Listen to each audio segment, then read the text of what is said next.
बिहार की सियासत में एक बार फिर से जुबानी तकरार ने जोर पकड़ लिया जब आरजेडी सुप्रीमो लालू प्रसाद यादव ने सोशल मीडिया पर पीएम नरेंद्र मोदी पर तीखा हमला किया।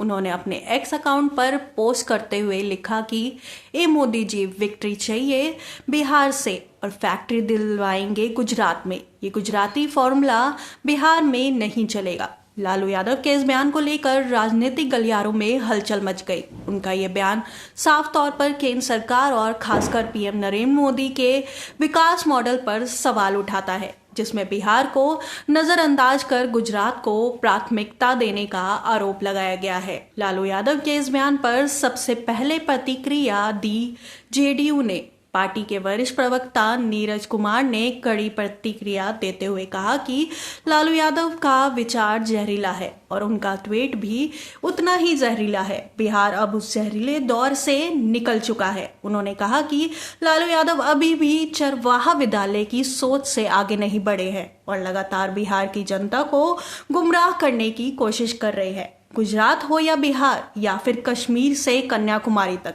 आज देश एकजुट है। गुजराती अब किसी राज्य पर बोझ नहीं है। नीरज कुमार ने यह भी कहा कि लालू यादव अब राजनीतिक रूप से नजरबंद हो चुके हैं और जनता उनकी बातों पर ध्यान नहीं देती। बीजेपी के प्रवक्ता नीरज कुमार ने भी लालू यादव पर निशाना साधते हुए कहा कि लालू यादव हमेशा से एक गंदी और नफरती सोच के राजनेता रहे हैं। पहले इन्होंने बिहार को जातियों में बांटा, ऊंच नीच का जहर बोया, अब राज्यवार नफरत फैलाना चाहते हैं। उन्होंने कहा कि इस प्रकार की राजनीति अब बिहार में नहीं चलेगी। उन्होंने जोर देते हुए कहा, बिहारी और गुजराती करके नफरत फैलाने की कोशिश अब नहीं चलेगी। जनता अब समझदार हो चुकी है।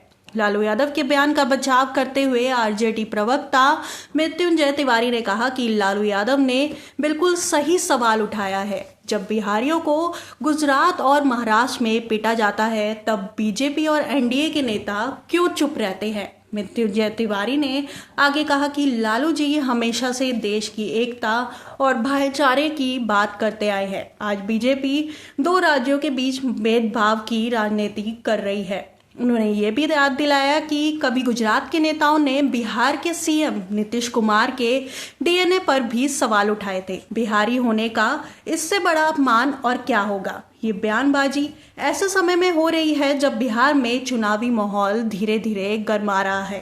केंद्र सरकार की नीतियां, विशेषकर औद्योगिक निवेश और फैक्ट्रियों के मामले में बिहार की उपेक्षा को लेकर विपक्ष लगातार सरकार को घेरने की कोशिश कर रहा है। लालू यादव का ये बयान कहीं ना कहीं बिहार के युवाओं और बेरोजगारी के भीतर मौजूद आक्रोश को हवा देने वाला माना जा रहा है। वहीं एनडीए की ओर से ये तर्क दिया जा रहा है कि लालू यादव की राजनीति अब पुरानी हो चुकी है और वे बिहार की नई पीढ़ी को अपनी ओर आकर्षित नहीं कर पा रहे हैं, इसलिए वे इस तरह के बयानों से सुर्खियों में बने रहना चाहते हैं। लालू यादव का गुजराती मॉडल पर हमला और बीजेपी जेडीयू की प्रतिक्रिया ने एक बार फिर बिहार की राजनीति को गरमा दिया है। ये बहस केवल एक बयान तक सीमित नहीं बल्कि उस बड़े सवाल को छूती है जो वर्षों से बिहार की राजनीति में घूमता रहा है। क्या बिहार को विकास के मामले में नजरअंदाज किया जा रहा है?